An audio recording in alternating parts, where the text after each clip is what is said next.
প্রধান উপদেষ্টা ডক্টর মোহাম্মদ ইউনূসকে লক্ষ্য করে একজন রাজনৈতিক নেতা বলেছেন যে এই অন্তর্বর্তীকালীন সরকারের যে প্রধান উপদেষ্টা ডক্টর মোহাম্মদ ইউনূস উনি লন্ডনে গিয়ে সিজদার মাধ্যমে নির্বাচনের ওহী পেয়েছেন এবং তারপরে আরও বলেছেন যে আপনি ওহী পেয়েছেন বটে, কিন্তু আপনার এই সিজদাটা ঠিক হয়নি। আপনাকে ওইখানে সিজদা না দিয়ে সিজদা দিতে হতো বাংলাদেশের জনগণের প্রতি, কারণ জনগণ আপনাকে বসিয়েছে। এটা কে বলেছে? একজন রাজনৈতিক নেতা বলেছে, সুপরিচিত রাজনৈতিক নেতা। এখন প্রশ্ন হলো, এই রাজনৈতিক নেতাটা কে, কোন দলের? নামটা বলি, উনি এনসিপির একজন নেতা। আমি জানি এনসিপির নামটা শুনে অনেকে হয়তো বিস্মিত হবেন, ভাববেন আরে এনসিপি তো ডক্টর ইউনূসেরই দল, তাহলে এনসিপির একজন নেতা এই কথা বলে কেন? এবং এই কিন্তু এনসিপির ছোটোখাটো কোনো নেতা না। এনসিপির যিনি মুখ্য সমন্বয়ক মিস্টার নাসিরউদ্দিন পাটোয়ারি, তিনি এই কথা বলেছেন। এখন এই কথাটা বলা ঠিক কি বেঠিক, এটা নিয়ে আজকে আমি একটু কথা বলতে চাই। এবং কেবল এনসিপির নেতা এই নাসিরউদ্দিন পাটোয়ারিয়া নয়, এনসিপির আরও একজন নেতা হাসনাত আবদুল্লাহ, তিনিও কিন্তু এই একই কথা বলেছেন। তিনিও বলেছেন যে গণঅভ্যুত্থানের পর রাষ্ট্রপ্রধান হওয়া ব্যক্তি লন্ডনে গিয়ে সিজদা দিয়েছেন। এবং তিনি আরও বলেছেন, পৃথিবীর ইতিহাসে এমন নজির নেই যে একজন অন্তর্বর্তী সরকার প্রধান একটি রাজনৈতিক দলের ভারপ্রাপ্ত চেয়ারম্যানের সঙ্গে বসে যৌথ সংবাদ সম্মেলন করেছেন। এটা হাসনাত আবদুল্লাহ বলেছেন। আচ্ছা, আমি যদি দুটো কথা নিয়ে আলোচনা করি, হাসনাত আবদুল্লাহ এবং নাসিরউদ্দিন পাটোয়ারি, আমরা তো ওনাদের অনেক সমালোচনা করি, বলি যে আপনার কিংস পার্টি, বলি তারা নানা রকম, তাদের নিয়ে নানা রকম বদনাম হচ্ছে। অনেকে বলছেন চাঁদাবাজি করে, অনেকে বলছেন যে সরকারি প্রোটেকশন পেয়ে বিভিন্ন জায়গায় যায়। এগুলো তাদের বিরুদ্ধে সমালোচনা অনেক পুরনো, আমি অনেকবার করেছি। কিন্তু এবার যে ঘটনাটা ঘটলো, এই যে কথাটা ওনারা বলেছেন, এই দুজন নেতার কথাই বলি, ভুল বলেছেন। আমি কিন্তু মনে করি ওনারা ভুল বলেন নাই। এতদিন ওনারা যে কাজগুলো করেছেন সেগুলো ভুল করেছেন। এতদিন তারা ডক্টর ইউনূস গভর্নমেন্টকে প্রায় সকল ক্ষেত্রে এক ধরনের ব্ল্যাঙ্ক চেক দিয়েছেন, কিন্তু এখন আর দিচ্ছেন না। কেন দিচ্ছেন না সেটা অন্য হিসাব, সেই হিসাব নিয়ে আরেকদিন কথা বলবো। আমি বরং এই যে তাদের মন্তব্যগুলো নিয়ে একটু কথা বলতে চাই। সেটা হলো, এই যে বলেছেন একজন সরকার প্রধান একজন রাজনৈতিক দলের ভারপ্রাপ্ত চেয়ারম্যানের সঙ্গে বসে যৌথ সংবাদ সম্মেলন করেছেন, এটা নজিরবিহীন। কথাটা কিন্তু মিথ্যা নয়।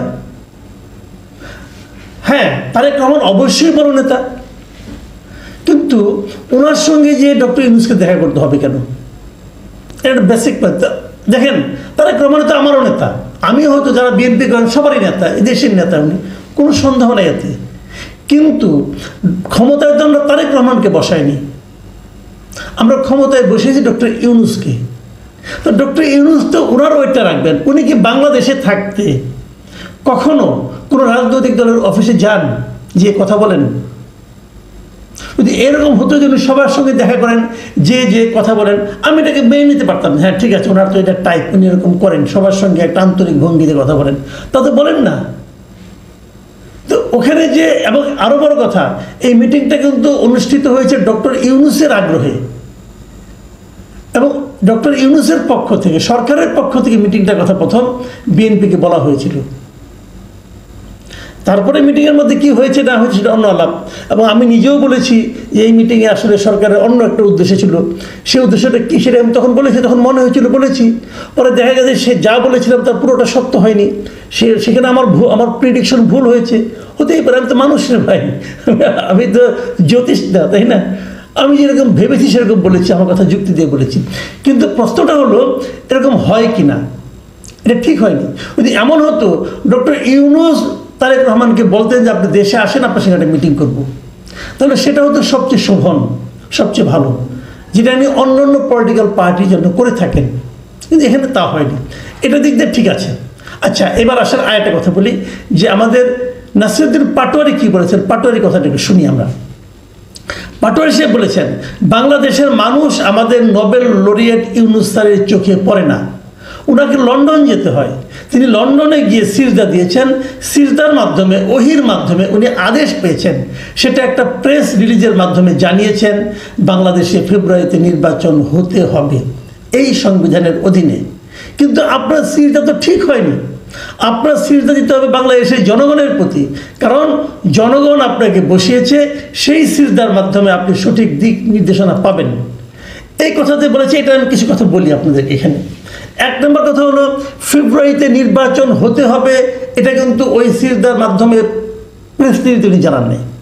ফেব্রুয়ারি নির্বাচনের কথা উনি স্পষ্ট করে বলেছেন গত 5 অগাস্ট জাতির উদ্দেশ্যে দেওয়া ভাষণে। ওখানে যেটা হয়েছিল, একটি যৌথ ঘোষণা হয়েছিল, সেখানে বলা হয়েছিল যে উনি নির্বাচন করতে চেয়েছেন এপ্রিলে, কিন্তু যদি সংস্কার সব ঠিকঠাক মতো হয় তাহলে রমজানের 1 সপ্তাহ আগেও হতে পারে। উনি কনফার্ম করে বলেননি, কনফার্ম করে বলেছেন গত 5 আগস্ট। কাজে এই জায়গাটাতে নাসিরউদ্দিন পাটোয়ারি একটু রাগের মাথায় হয়তো বলেছেন, আমার কাছে মনে হয় এটা ঠিক নয়। এখন আসেন আরেকটা পয়েন্টে বলি। উনি বলেছেন সিজদা দিতে হবে বাংলাদেশের জনগণের প্রতি, কারণ জনগণ আপনাকে বসিয়েছে। এই জায়গাটা যে সমস্যা, জনগণ কি চায়, জনগণ ওনাকে বসিয়েছে, এই যে কথাটা, এটা কিন্তু ডক্টর ইউনূস শুরুর দিকে বলেননি। উনি শুরুর দিকে বলেছেন ছাত্ররা আমাকে বসিয়েছে, এবং শুরুর দিক থেকে দেখা গেছে ছাত্ররা যা চেয়েছে উনি তাই দিয়েছেন। এখন হয়তো ছাত্রদের সঙ্গে কিছুটা ঝামেলা হয়েছে, মানে ছাত্ররা যা চাচ্ছে তা পাচ্ছে না, অথবা ছাত্রদের কাছ থেকে উনি যা চেয়েছিলেন, যা ভেবেছিলেন যে সব কিছু দেওয়ার পর ছাত্ররা তার হয়ে যে কাজটা করতে পারবে, সেই কাজটা এখন আর ছাত্ররা করতে পারবে বলে হয়তো তিনি মনে করছেন না। এই জন্য উনি ছাত্রদের উপর আস্থা রাখতে পারছেন না। ঝামেলাটা এই জায়গায় হয়ে গিয়েছে। জনগণের প্রসঙ্গটা এই ছাত্রদের পক্ষ থেকে যখন বলা হলো, এবার আমি খুব খুশি হয়েছি। হ্যাঁ, বাংলাদেশের জনগণকে গুরুত্ব দিতে হবে, বিদেশকে না। আমি কিন্তু শুরুর থেকেই একটা কথা বলছিলাম যে বিদেশি লোক এনে আপনারা কিন্তু এখানে সংস্কার করার চেষ্টা করেন না। এবং ডক্টর ইউনূস কী করেছেন, শুরুর থেকেই বিভিন্ন পোস্টে উনি বিদেশি লোক নিয়ে আসছেন। বিদেশে মানে যারা বিদেশে থাকেন, মানে দ্বৈত নাগরিক, বাংলাদেশে জন্ম কিন্তু এক পর্যায়ে বাংলাদেশ ছেড়ে ওরা বাইরে চলে গেছেন। কেন চলে গেছেন? কেন চলে গেছেন? ওই দেশকে সেবা করার জন্য গেছেন, আর কিছু না।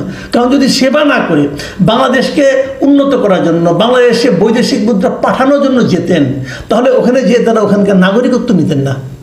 ওখানকার নাগরিকত্ব নেওয়ার মানে উনি আসলে ওই দেশেরও নাগরিক, এই দেশের নাগরিক, মানে 2 নৌকা পা ওনার। যখন দেখবেন যে নৌকা ফুটা, ওই নৌকা থেকে পাটা তুলে আরেক নৌকা পা রাখবেন। যখন দেখবেন যে নৌকাটা ওনার জন্য বিপজ্জনক, অন্য নৌকায় চলে যাবেন।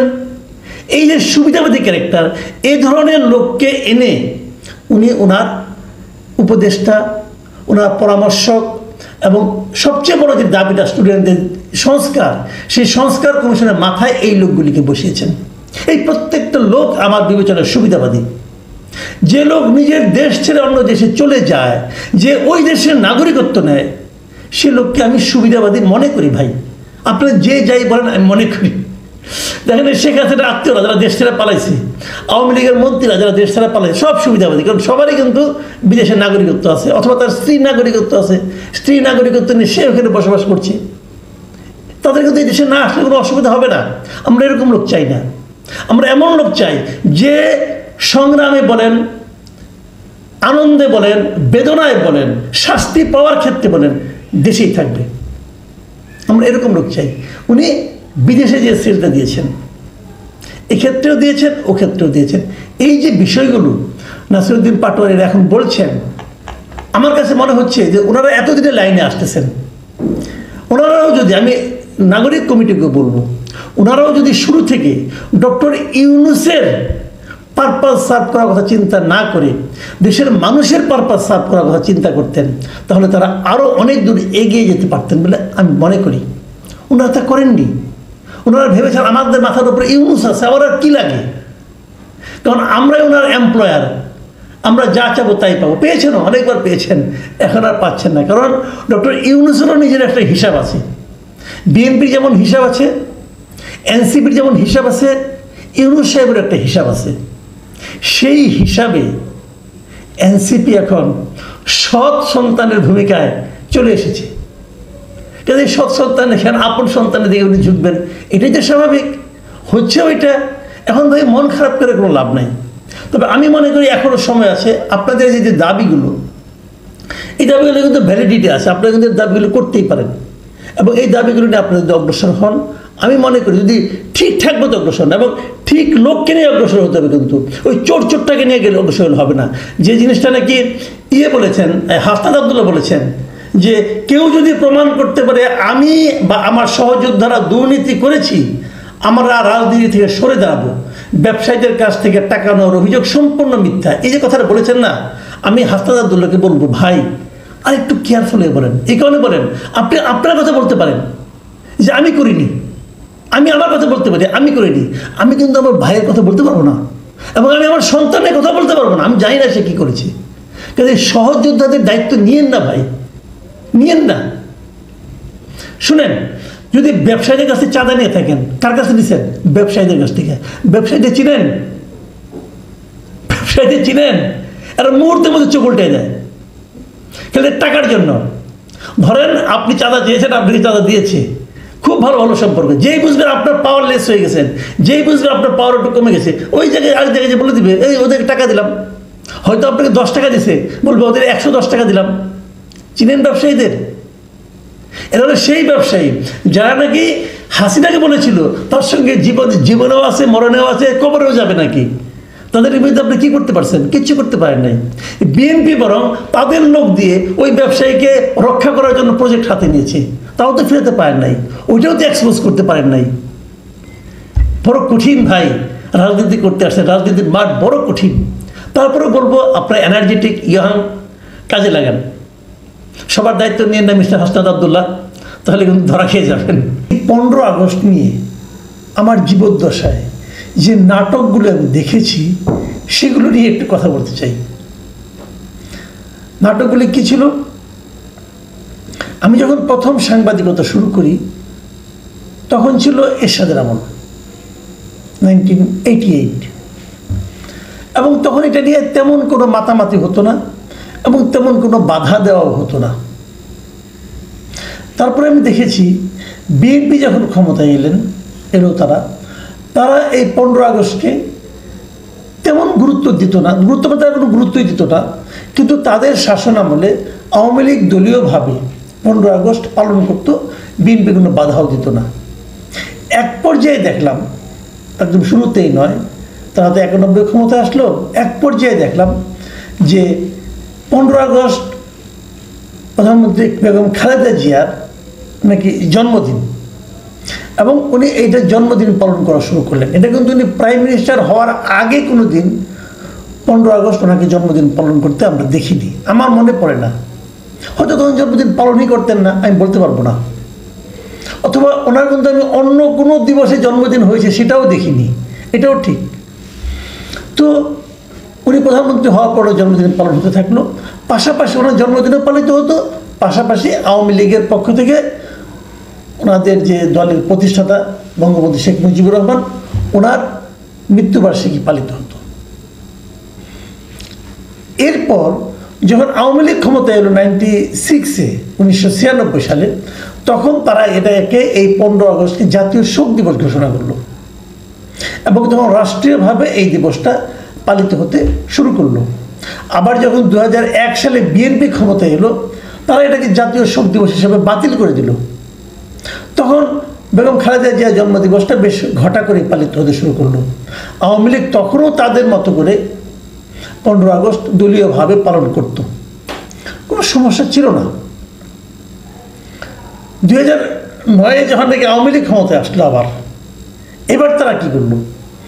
এবার তারা 15 আগস্টকে নিয়ে বেশ মেতে উঠলো, এবং এটাকে প্রবলভাবে রাষ্ট্রীয়ভাবে এই দিবসটা তারা পালন করা শুরু করলো। এবং পাশাপাশি যাতে নাকি বেগম খালেদা জিয়া 15 আগস্ট জন্মদিন পালন না করে, সেই জন্য নানা রকম সামাজিক সাংস্কৃতিক প্রেশার ক্রিয়েট করতে শুরু করলো। এবং যতই দিন গেল আওয়ামী লীগের শাসনামলের শেষ দিকে তারা এটা নিয়ে বাড়াবাড়ি যাকে বলে, শেষ দিকে এক পর্যায়ে এমন হলো 15 আগস্ট না, আগস্ট মাসটাই হয়ে গেল শোকের মাস, এবং আগস্ট মাসকে শোকের মাস হিসেবে মানে পালন করা শুরু করলো। ওখানে 21শে আগস্টের গ্রেনেড হামলাও যুক্ত হলো। এইভাবে তারা আগস্ট মাসটাই শোকের মাস, প্রত্যেকটা মিডিয়াতে আমি দেখেছি তখন তারা আগস্ট মাস শোকের মাস ঘটা করে পালন করতো একদম 1 তারিখ থেকে। মানে তাদের টেলিভিশনে দেখতাম ওই একটা পপ আপ থাকতো, ঘুরতো, কালো রঙের ব্যান্ড থাকতো, অনেক কিছু থাকতো, ব্যাস থাকতো, অনেক কিছু থাকতো।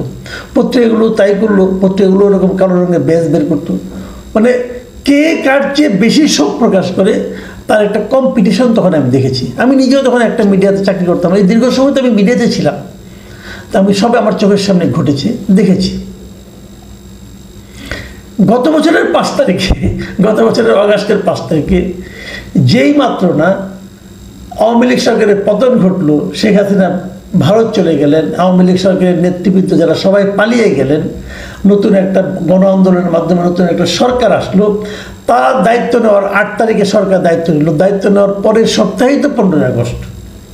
সেই 15 আগস্টে কী হবে? সরকার সমস্ত পলিটিক্যাল পার্টিকে ডেকে ডেকে জিজ্ঞাসা করলো 15 আগস্টে কী করতে চায় তারা, এবং সবার কাছ থেকে একজন মৌন সম্মতি লাভ করার পর তারা 15 আগস্ট পালন তো হলোই না, কাউকে করতেও দিল না, এবং এক পর্যায়ে তারা জাতীয় শোক দিবস হিসেবে 15 আগস্টকে বাতিল করে দিল। এবং সর্বশেষ দেখলাম এবার প্রধান উপদেষ্টা press secretary mister Shafiqul Alam উনি বললেন 15 আগস্ট আগস্ট মাসের আর সব দিনের মতো যে কোনো একটা দিন। এভাবে উনি 15 আগস্টকে মূল্যায়ন করলেন। আসলে মূল্যায়নে কিছু না, 15 আগস্টে কী ঘটেছিল এই জিনিসটা আমরা আরেকবার একটু রিক্যাপ করি, ছোট করে বলছি। এই দিন ওই সময় 1975 সালের 15 আগস্টে ওই সময় যিনি বাংলাদেশের রাষ্ট্রপ্রধান ছিলেন, সরকার প্রধান ছিলেন বঙ্গবন্ধু শেখ মুজিবুর রহমান, উনি 32 নম্বর থাকতেন ধানমন্ডিতে, ওনাকে সপরিবারে হত্যা করা হয়। এবং হত্যা করার পেছনে কারণ দেখানো হয় যে উনি 72 সালের দায়িত্ব নেওয়ার পর থেকে 75 পর্যন্ত এই 3.5 বছরে দেশটাকে দুর্বিষহ একটা অবস্থায় পৌঁছে দিয়েছিলেন। দেশটা অর্থনৈতিকভাবে পঙ্গু হয়ে গিয়েছিল, মানুষের জীবনযাপন কঠিন হয়ে গিয়েছিল, এবং সর্বোপরি তার বিরুদ্ধে অভিযোগ ছিল উনি নাকি দেশটাকে ভারতের কাছে প্রায় বলতে গেলে বিক্রি করে দিয়েছিলেন, অথবা ভারতের করদ রাজ্যে পরিণত করেছিলেন। এবং এই সঙ্গে উনি গণতন্ত্রকে গলা টিপে হত্যা করেছেন, বাকশাল কায়েম করেছেন, সমস্ত মানুষের বাক স্বাধীনতা নষ্ট করার জন্য উনি সমস্ত পত্রিকা বন্ধ করে দিয়েছেন, মাত্র 4টা পত্রিকা রেখে। এই সমস্ত অনেক ধরনের কথাই তার বিরুদ্ধে অভিযোগ করা হয়। এই অভিযোগগুলো একেবারে ভিত্তিহীন আমি কিন্তু তা বলবো না। এই অভিযোগ যখন মানে তার বিরুদ্ধে উত্থাপন করা হয়, এগুলিকে আপনি খণ্ডন করতে পারবেন না। এগুলি ঘটনা কিন্তু অসত্য নয়, আমি নিজেও বলছি অসত্য নয়। কিন্তু এইগুলি সত্যতা মেনে নেওয়ার পরেও বঙ্গবন্ধুর জীবন তো 72 থেকে শুরু হয়নি, বঙ্গবন্ধুর জীবন আরও আগের থেকে শুরু হয়েছে। এবং আমাদের স্বাধীনতার আগের থেকে উনি কিন্তু বঙ্গবন্ধু হিসেবে মানুষের কাছে পরিচিত। তাকে সেই সম্মানটা দেশের মানুষ দিয়েছিল বলেই তাকে সবাই এই নামেই ডাকত। এবং এই নাম ধারণ করেই উনি কিন্তু আমাদের স্বাধীনতা যে সংগ্রামটা হয়েছে, এই সংগ্রামের সময়, যুদ্ধের সময় তাকে লোকে এইভাবেই সম্মান করত। এবং আমাদের আজকে যে স্বাধীন একটা দেশ পেয়েছি, এই আন্দোলনটা হয়েছে বঙ্গবন্ধু শেখ মুজিবুর রহমানের নামে। ওই সময় যারা মুক্তিযুদ্ধ করেছেন তারা জানতেন। বঙ্গবন্ধুকে অ্যারেস্ট করে নিয়ে যাওয়া হয়েছিল পশ্চিম পাকিস্তানে, তৎকালীন পশ্চিম পাকিস্তানে পাক বাহিনীর লোকেরা, পাকিস্তান শাসক যারা ছিল ইয়াহিয়া খান, তারা ওনাকে অ্যারেস্ট করে নিয়ে গিয়েছিলেন। এবং এই যুদ্ধের 9 মাসই উনি ওখানে বন্দী অবস্থায় ছিলেন। আপনি যদি বলবেন উনি কোনো ভূমিকা রাখেন না, কিন্তু একটা কথা আপনারা বলেন, এই সময় যদি লোকে জানতো যে বঙ্গবন্ধুর মৃত্যু হয়েছে, তাহলে মানুষ কিন্তু একদমই যারা মুক্তিযুদ্ধ করেছিল সেই মুক্তিযুদ্ধ শেষ পর্যন্ত সফল হতো কিনা আমার সন্দেহ আছে। সবাই কিন্তু ওনাকে সামনে রেখে, ওনার নাম, ওনার কর্মকে হৃদয়ে ধারণ করেই সবাই কিন্তু মুক্তিযুদ্ধ করেছেন। সেই হিসেবে আমি বলবো বাংলাদেশের মুক্তিযুদ্ধের যে মহানায়ক উনি বঙ্গবন্ধু শেখ মুজিবুর রহমান। তারপর অনেক কিছু ঘটেছে, উনি শাসক হিসেবে ব্যর্থ ছিলেন, এটা আমি নিজে মনে করি। কারণ ওনার আমলে 74 সালে দুর্ভিক্ষ হয়েছিল, আমি তখন 8ম শ্রেণীতে পড়ি, আমার অনেক কিছু মনে আছে। সেই দুর্ভিক্ষের সরাসরি ভুক্তভোগী আমরা, আমার পরিবার। আমরা অনেক বেলা না খেয়ে থেকেছি, আমরা আটার জাউ খেয়ে জীবনযাপন করেছি আমি নিজে। কাজে অন্যদের কাছ থেকে আমার শুনে কথা বলতে হবে না, আমি দেখেছি বঙ্গবন্ধুর কুশাসন সাধারণ মানুষের মধ্যে কি বিপর্যস্ত করে তুলেছিল মানুষের জনজীবন, সেটা আমি দেখেছি ভাই। আমাদের জীবনে ছিন্ন ভিন্ন হয়ে যাচ্ছিল প্রায়। তো সেগুলো আমি দেখেছি। তার যে কুশাসন, সেজন্য আমি মনে করি এই ৭৫-এর ১৫ই আগস্ট এই অভ্যুত্থান না ঘটলেও দুদিন আগে অথবা পরে ওনাকে যেতে হতো। কিন্তু তাই বলে ওনার কুশাসনের কারণে ৭৫-এর যে হত্যাযজ্ঞ, একটা পরিবারে যে বঙ্গবন্ধু পরিবারকে, তার পরিবারের শিশুকে, নারীকে, নববধূকে, প্রেগনেন্ট মহিলাকে এই যে নির্বিচারে হত্যা করা, এটাকে জাস্টিফাই করা যায় না, কোনো অবস্থাতেই জাস্টিফাই করা যায় না। অনেকে বলবেন এটা কোলেটারাল ড্যামেজ, বলতে পারেন ভাই, আমি এটাকে জাস্টিফাই করতে পারি না। কাজেই ১৫ আগস্টকে গ্লোরিফাই করার কোনো সুযোগ নেই। এখন কি হচ্ছে, যারা বঙ্গবন্ধুকে ভালোবাসেন তারা কি ১৫ আগস্টে বঙ্গবন্ধুর জন্য একটু শোক প্রকাশ করতে পারবেন না? পারবেন না। আমাদের বর্তমান প্রেস সেক্রেটারি বলেছে যদি এরকম শোক প্রকাশের কর্মসূচি নেয় তার বিরুদ্ধে আইনানুগ ব্যবস্থা নেওয়া হবে। কি হয়েছিল ১৫ আগস্টে আমরা কি দেখলাম আজকে সারাদিন? ওর সামনে ট্রাক রেখে উচ্চস্বরে সাউন্ড বক্স লাগিয়ে ডিজে পার্টি করা হয়েছে, গান বাজানো হয়েছে বঙ্গবন্ধুর ৩২ নম্বরের বাড়ির সামনে। বঙ্গবন্ধুর ৩২ নম্বর বাড়িটা গত বছর ভেঙে দেওয়া হয়েছিল, গত বছর ফেব্রুয়ারিতে। সেই ভাঙা বাড়ির সামনে গান বাজানোর দরকারটা কি? ঢাকা ইউনিভার্সিটিতে ডিজে পার্টি হয়েছে, আপনি শোক প্রকাশ না করেন, একটা